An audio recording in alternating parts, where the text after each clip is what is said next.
ఏదో చెప్పబోయి ఆగిపోయా, ఏమైంది? ఏం లేదురా, ఏం లేదు. లేదు, నువ్వేదో దాస్తున్నావు. నా దగ్గర నీకు మొహమాటం దేనికి? Come on tell me, what is the problem? నేను ఆలోచించేది నా గురించి కాదురా, నీ గురించి. నా గురించా? అవును, నీతో ఈ విషయం ఎలా చెప్పాలో అర్థం కావడం లేదు. నువ్వు బాధపడతావని నాకు తెలుసు, కానీ నీ దగ్గర విషయం దాచేస్తే నీకు మేలు కన్నా కీడే ఎక్కువ జరుగుతుంది.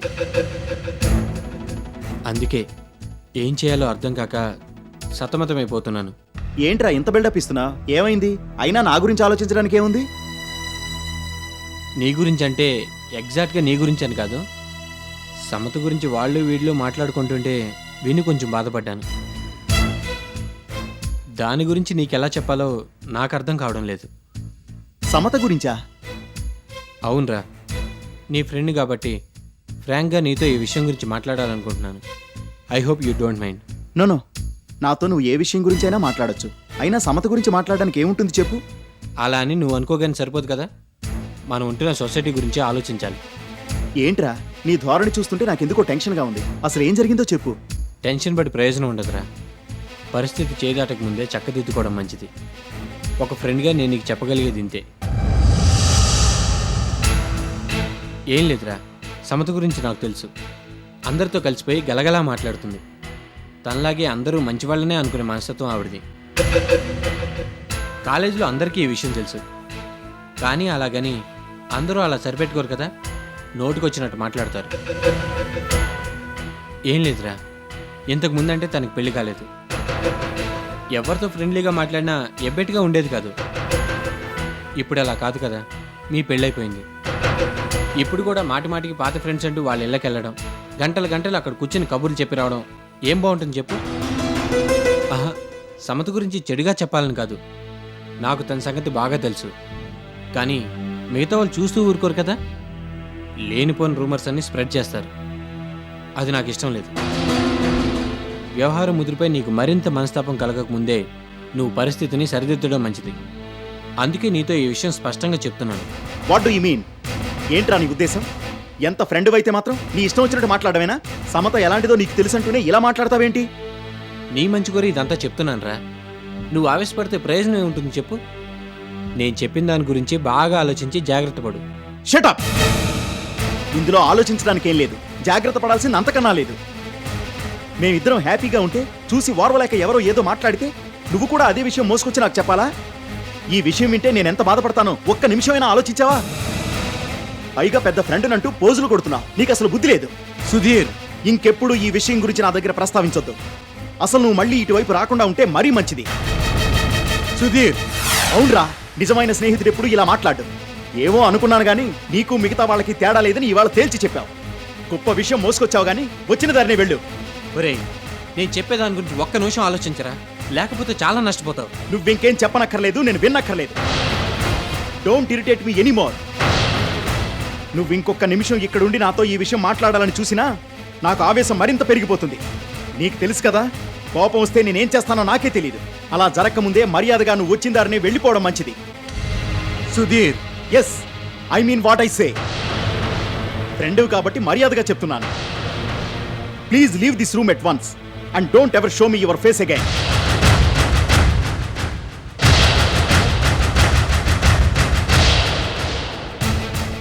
నీ కర్మరా, నిన్నెవరూ బాగు చేయలేరు. నీకేదో మేలు చేద్దామని ఇంత దూరం రావడం నాది బుద్ధి తక్కువ. పుణ్యానికి పోతే పాపం ఎదురైనట్టు నువ్వు నా మీద చిందులేస్తున్నావు.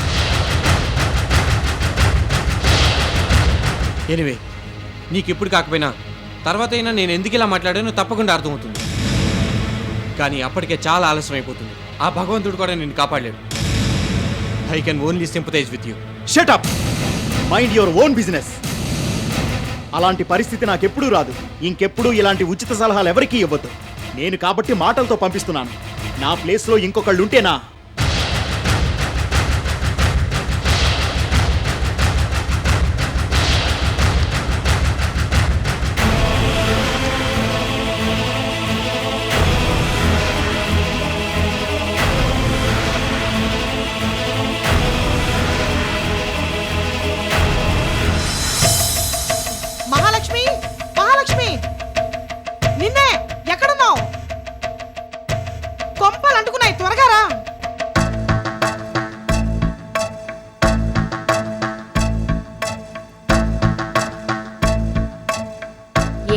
పెట్టారో ఆ గావు కేకలు ఏమైందని? ఇంకేం కావాలి? జరగాల్సిందంతా జరిగిపోయింది. నీకేంలే, నిమ్మకు నీరెత్తినట్టు నువ్వు అలాగే నిలబడతావు. పోయింది నా సొమ్ము కదా, గుండెలు బాదుకోవాల్సింది నేను. నీకేం మాయరోగం? అయ్యో బాబోయ్, సొమ్మెంటమ్మగారు పోవడం ఏంటి? పొద్దున్న నీకు నగలు తోమ్మని ఇచ్చాను కదా. అవును, మీరు చెప్పినట్టే శుభ్రంగా తోమి ఆరడానికని అన్నిటినీ బాల్కనీలో పెట్టాను. ఇప్పుడు అక్కడి నుంచే వస్తున్నాను తల్లి. బ్రహ్మాండమైన గొలుసు బోల్డ్ అంత డబ్బెట్టి చేయించాను, అది కనపడటం లేదు. అమ్మయ్యో, కనపడటం లేదా? అదేంటమ్మగారు, ఇంతలోనే ఎలా మాయమవుతుంది? మీరిచ్చిన నగలన్నీ తోమి జాగ్రత్తగా బాల్కనీలోనే ఆరబెట్టాను. నేను ఇందాక అటువైపు వెళ్ళినప్పుడు అన్నీ ఉన్నాయి. ఇంతలోనే ఏమవుతుంది? ఏమవుతుంది? రెక్కలు వచ్చి ఎగిరిపోయింటుంది. కొండమ్మగారు, మీరు భలేగా చెప్తారు. మరి లేకపోతే ఏమీ తెలియనట్టు అడుగుతావే? ఉన్నటువంటి గొలుసు ఎలా మాయమవుతుంది? గాల్లో కలిసిపోదు కదా, ఎవరో కాజేసి ఉంటారు. అయ్యో బాబోయ్, నేను అలాంటి దాన్ని కాదండి. నా పిల్లల మీద ఒట్టు. ఏమన్నా కావాలంటే మిమ్మల్ని అడిగి తీసుకుంటారు గాని దొంగతనం మాత్రం చేయను. ఎవరో అనగానే నువ్వే అయిపోతావా ఏంటి? నీకెందుకుంటాయి ఆ బుద్ధులు? మనిద్దరం అలాంటి వాళ్ళం కాదు. అసలు మన ఊరు నిండా నిప్పులాంటి మనుషులే. మనకేంటి అవసరం అలాంటి దిక్కుమాలిన పనులు చేయడానికి? మరైతే గొలుసు ఎవరు తీసినట్టు అమ్మగారు? ఇంకా అర్థం కాలేదా? విడమర్చి చెప్పాలా? నాకు అర్థం కాలేదమ్మా. నీ మొహం. ఇప్పుడు ఇంట్లో కొత్తగా దొంగలు కూనీకోర్లు తిష్ట వేశారు. ఇది వాళ్ళ పని అయింటుంది. దొంగలు కూనీకోర్లా? ఎవరమ్మా? నీ బొంద. నీకింతకన్నా వివరంగా చెప్పలేను. ఓహో, ఆ అమ్మగారా? అవును, ఆ మహాతల్లే. నా జీవితంలో ఎప్పుడు నగలు మాయం కాలేదు. అలాంటిది ఇవాళ ఇలా జరిగిందంటే దానికి కారణం ఏంటి? ఖచ్చితంగా ఆ మనిషి పనే. లేకి మనుషులు, లేకి బుద్ధులు. వాళ్ళ నైజం ఎలా మారుతుంది? ఎన్నాళ్ళు జైల్లో ఉంచినా వాళ్ళ బుద్ధి మారదు. కట్టుకున్న మొగుణ్ణే నరికేసి జైలుకి వెళ్ళిన రాక్షసి ఆవిడ గారికి ఈ పనో లెక్క. ఎందుకండి అనవసరంగా నోరు పారేసుకుంటారు? నేనసలు పైకి వెళ్ళను కూడా వెళ్ళలేదు. మీ నగల్ని చూడను కూడా చూడలేదు. మీ గొలుసు నేనెందుకు కాజేస్తాను? పెద్దవారు మర్యాద ఇచ్చి పుచ్చుకోండి. ఏంటి మర్యాద? నీకా? సర్లే, నీకు కూడా మర్యాద ఇవ్వడం మొదలు పెడితే ఆ పదానికి అర్థమే లేకుండా పోతుంది. ఎన్నో టక్కు టమారం విద్యలు నేర్చుకున్న దానివి నగలు కాజేయడం నీకు పెద్ద పనే? దానికోసం నువ్వు ఆ గదిలోకి వెళ్ళనక్కర్లేదు, వాటిని చూడను అక్కర్లేదు. కింద నుంచే ఏదో ఒక మంత్రం వేసి మాయం చేయగల సమర్థురాలివి. మీరు ఆవేశంలో ఏదేదో మాట్లాడుతున్నారు. ఏం జరిగిందో తెలుసుకోకుండా అనవసరంగా నోరు జారద్దు. ఆ గొలుసుని మీరే ఎక్కడన్నా పెట్టి మర్చిపోయారేమో. ఒకసారి మీ గదిలో చూడండి.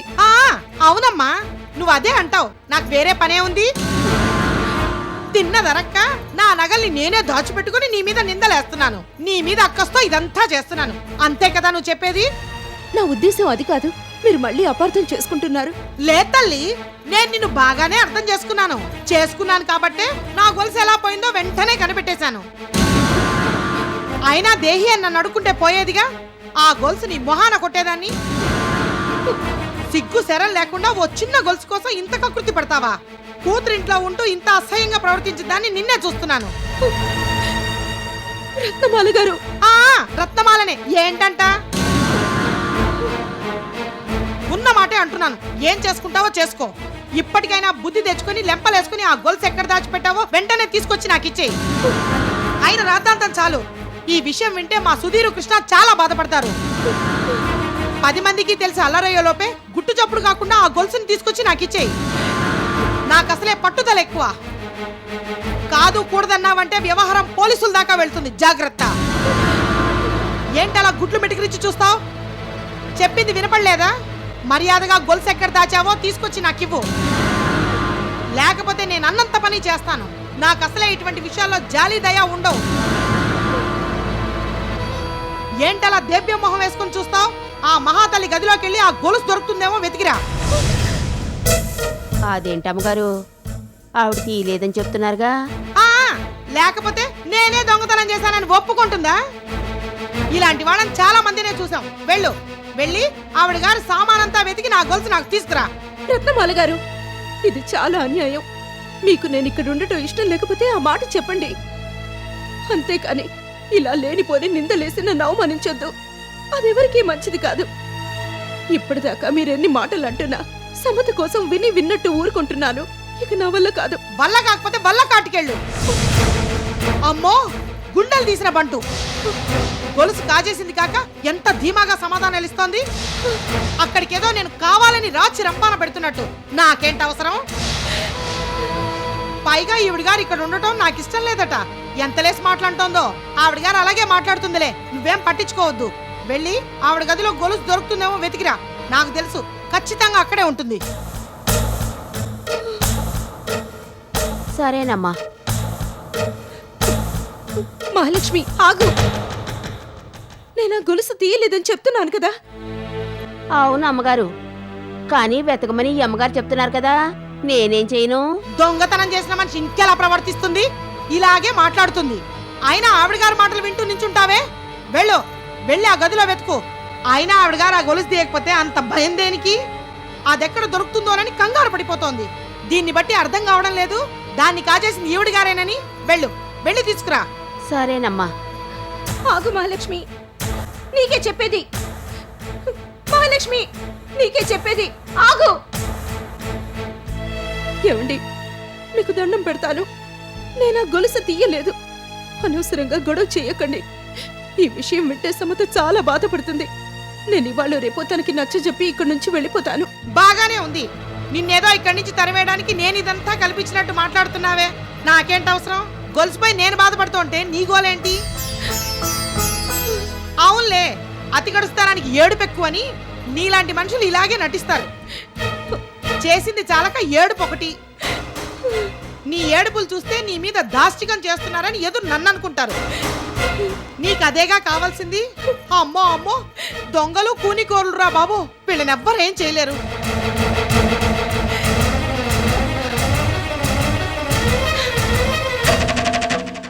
ఏంటమ్మా, ఏమైంది? ఎందుకలా ఉన్నావు? ఏంటండి, అమ్మనేమంటున్నారు? వచ్చా, సమయానికి వచ్చావు. ఇంకా రాలేదేంటా అనుకుంటున్నాను. మీ అమ్మ మీద విరుచుకుపడ్డం తప్ప నాకు వేరే పనేం లేదనుకుంటున్నావా? మేమంతా గొప్ప గొప్ప వంశాలకు చెందిన వాళ్ళమమ్మా, మీలాగా కాదు. నేనేం మొగుడిని చంపి జైలుకి వెళ్ళలేదు, కూతురింట్లోనే దొంగతనం చేయలేదు. నిప్పులాంటి మనిషిని. నా గొలుసు కనపడకపోతేను ఎక్కడ దాచిపెట్టావని మీ అమ్మని అడుగుతున్నాను. అంతేనమ్మా, అడగందే పోయిన సొమ్ము తిరిగి రాదు కదా, అందుకే అడుగుతున్నాను. ఇంతలో నువ్వు వచ్చావు. అంటే ఏంటి మీ ఉద్దేశం? మీ గొలుసుని అమ్మే తీసిందంటారా? అవును, నా ఉద్దేశం అదే. ఉన్న మాటే అంటున్నాను. ఆ పని మీ అమ్మ తప్ప ఇంకెవరు చేయగలరు? అసలు అలాంటి అవసరం ఎవరికి వస్తుంది? అయినా కట్టుకున్న వాడినే చంపి జైలుకి వెళ్ళిన మహా తల్లి ఈవిడ. ఈ చిన్న గొలుసు కాజాడో ఈవిడికో లెక్క. ఏడ్చి గొడవ చేస్తే నేను ఊరుకుంటానని అనుకుందేమో. ఆ పప్పులే ఉడకో. నా నగ నాకు తిరిగి దక్కేదాకా నేను నిద్రపోను. Shut up, mind your language. నువ్వు ఉండమ్మా, నేను మాట్లాడతాను కదా. నువ్వు ఊరుకోమ్మా. ఈవిడ గారితో ఎలా మాట్లాడాలో నాకు బాగా తెలుసు. అబ్బో ఇంగ్లీషు మాకు తెలుసమ్మా. కాలేజీకి వెళ్ళి ఓ 4 ఇంగ్లీష్ బుక్కులు నేర్చుకుంటే సరిపోదు. మనిషి అన్నాక నీతి నియమం ఉండాలి. అది మీకెలా ఉంటుందిలే. నీ జాతే అలాంటిది. పుట్టుకతో వచ్చిన బుద్ధులు పుడకలతో గాని పోవని మిమ్మల్ని ఎన్నని ఏం లాభంలే. మీలాంటి వాళ్ళతో సంబంధం కుదుర్చుకున్నందుకు మేమందరం తలలు బాదుకోవాలి. పిచ్చి పిచ్చిగా మాట్లాడొద్దు. ఇప్పటికే చాలా రెచ్చిపోయావు. మర్యాదగా అమ్మకి అపాలజీ చెప్పు, లేకపోతే నేనేం చేస్తానో నాకే తెలీదు.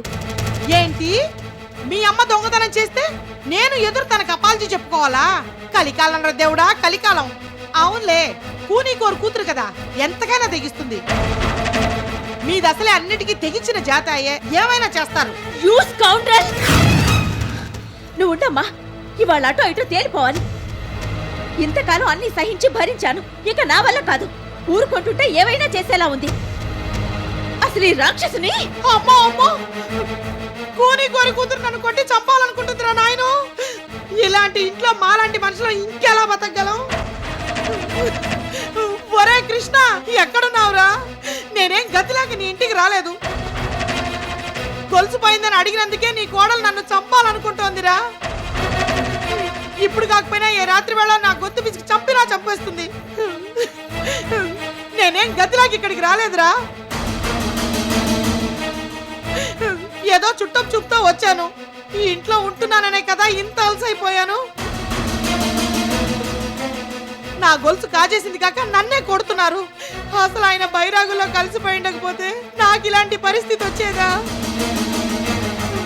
అమ్మో అమ్మో చంపేస్తున్నారా దేవుడు.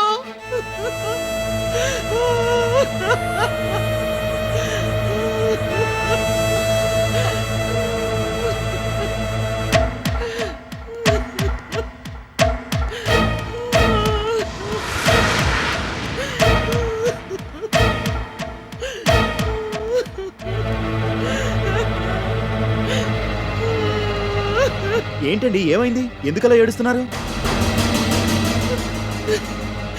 వచ్చావా బాబు, సమయానికి వచ్చావు. లేకపోతే మీ ఆవిడ నన్ను నరికి పోగులు పెట్టేది, ఉత్త పుణ్యానికే నా ప్రాణాలు తీసేది. నా గొలుసు కనపడటం లేదేంటని అడిగాను, అంతే. అంత మాత్రానికే నా మీద చేయి చేసుకోవాలా? ఏంటండి మీరు మాట్లాడేది?